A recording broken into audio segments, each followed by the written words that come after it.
नमस्कार दोस्तों, आपने छोटे बच्चों को देखा ही होगा और छोटे बच्चे आपको जरूर पसंद होंगे।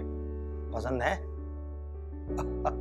आप पूछेंगे कि ये कैसा सवाल हुआ? छोटे बच्चे किसे पसंद नहीं होते?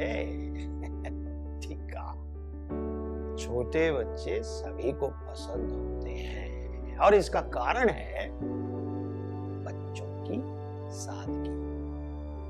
वो अपनी सादगी से सबका दिल जीत लेते हैं। सादगी या सरलता का मतलब है जो आसानी से समझ में आए, जिसके साथ हम आसानी से अपना रिश्ता जोड़ पाए बिना किसी जटिलता या परेशानी के।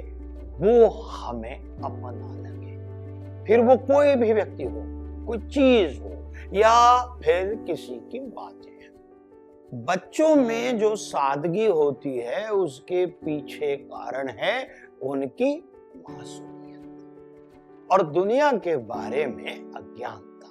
लेकिन जैसे जैसे हम बड़े होते जाते हैं तो दुनिया के बारे में जानने लगते हैं। दुनिया के दस्तूर, रोजमर्रा के व्यवहार हमें समझ में आने लगते हैं और उसमें अपने आप को ढालते ढालते हमारी सादगी कम होती जाती है। इसका मतलब ये नहीं कि हम एकदम कठोर बन जाते हैं। सादगी हमारा मूल स्वभाव ही होता है और उसे बड़े होने पर हम बरकरार रख भी सकते हैं।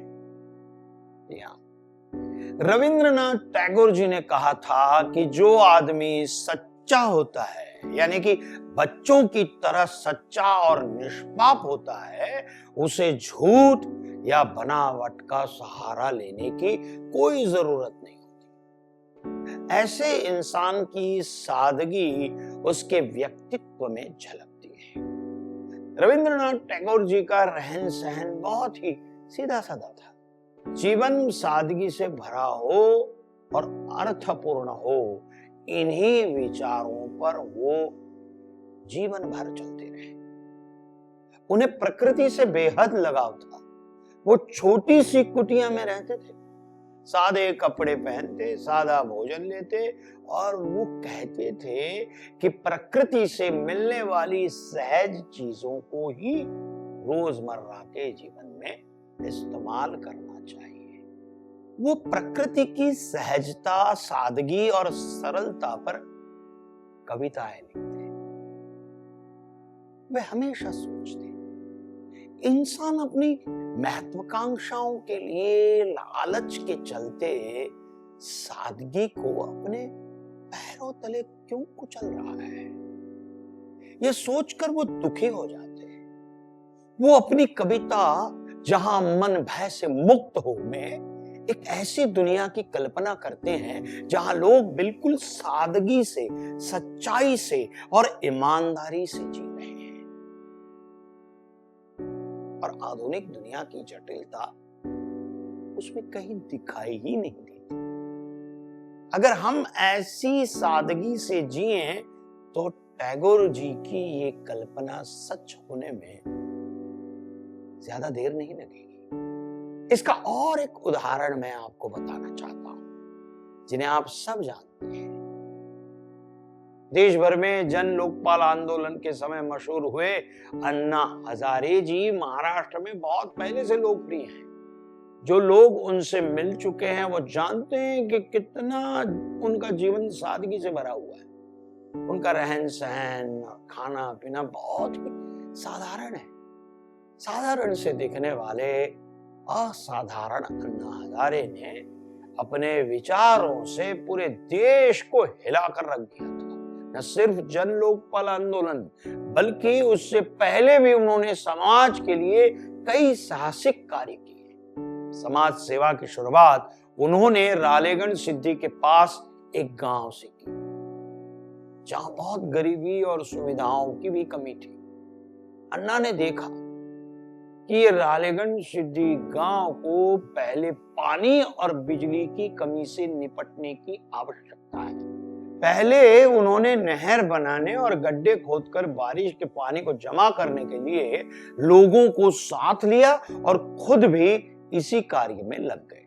गांव में जगह जगह पर पेड़ लगाए और इसके लिए किसी भी सरकार या बाहरी मदद की उम्मीद तक नहीं की। बिजली के लिए गांव में सौर ऊर्जा और गोबर गैस की मदद ली। अन्ना हजारे ने अपनी जमीन भी बच्चों के हॉस्टल के लिए दान कर दी और स्वैच्छिक सेवानिवृत्ति के बाद जो पैसा उन्हें पेंशन के जरिए मिलता था उसे भी गांव के विकास में लगा दिया। आज भी अन्ना गांव के मंदिर में रहते हैं और हॉस्टल में बच्चों के लिए बनने वाला खाना ही खाते हैं। आज गांव न केवल आत्मनिर्भर है बल्कि आस पड़ोस के गांवों के लिए भी इसी गांव से रालेगंज सिद्धि से दूध चारा वगैरह जाता है। इस प्रयास के लिए अन्ना हजारे जी को पद्मश्री और पद्म भूषण सम्मान से सम्मानित किया जा चुका है। मनुष्य को जीने के लिए ज्यादा चीजों की जरूरत नहीं होती, लेकिन मुझे दूसरे से बड़ा दिखना है। इस होड़ में हम बेमतलब की चीजें इकट्ठा करते रहते हैं। ये भी चाहिए, वो भी चाहिए। छोटे टीवी पर भी हमें वही दिखेगा जो बड़े टीवी पर दिखेगा। फिर भी हमारे घर में जो टीवी है उससे बड़ा टीवी चाहिए। इससे हम हमारी सादगी जो है वो गंवा देते हैं। वस्तुएं हमारे जीवन को सपोर्ट करने के लिए होती हैं, वो वस्तुएं हमारा जीवन नहीं है।